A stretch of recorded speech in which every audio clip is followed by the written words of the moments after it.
Welcome to ভাইয়ের blog. তো আজকে তোমাদের একটা এমন জিনিস দেখা যাচ্ছে, জিনিসটা দেখে তোমরা অবাক হয়ে যাবে। তোমরা যারা যারা ইউটিউবকে ভালোবাসো বা ইউটিউবে কাজ করছো, হ্যাঁ, তারা অবশ্যই জিনিসটা দেখতে মিস করো না। বন্ধুরা, এখন চলছে বৈশাখ মাস, তাই আমি ভাবলাম যে একটু বান্দার ঘাট থেকে একটু মাটি নিয়ে আসে আমার যে ইউটিউব যে লোগোটা, সেই লোগোটা কিন্তু প্লে বাটন তৈরি করবো একটা মাটি দিয়ে।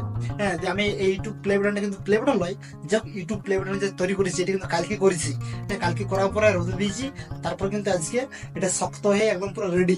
দেখতে পাচ্ছ বন্ধুরা? হ্যাঁ, তোমরা কমেন্ট করে বলো কেমন লাগছে। এই যে কেমন লাগছে বলো। আমি জানি তোমরা এটা একটু হাসি ঠাট্টা মজা করবে, কিন্তু হাসি ঠাট্টা মজা করার কিছু নয়। তখন জিনিসটা আমি ভালোবাসি, তাই মন থেকে বানাইছি। কারণ আমি যেহেতু একটা ইউটিউব ভিডিও তৈরি করি বা কিছু স্বপ্ন নিয়ে কিছু আশা নিয়ে, আমিও চাই যে আমার একটা প্লে বাটন হোক। অবশ্যই, কিন্তু সেই স্বপ্নটা আস্তে আস্তে পুরো হোক তোমাদের ভালোবাসাতেই। সকালে যখন উঠে এই জিনিসটা দেখি, তখন আমার মোটিভেট হয় যে না, আমাকে ভিডিও বানাতে হবে, আমাকেও এই জিনিসটা অ্যাচিভ করার জন্য কাজ করতে হবে বা আমাকেও স্ট্রাগল করতে হবে।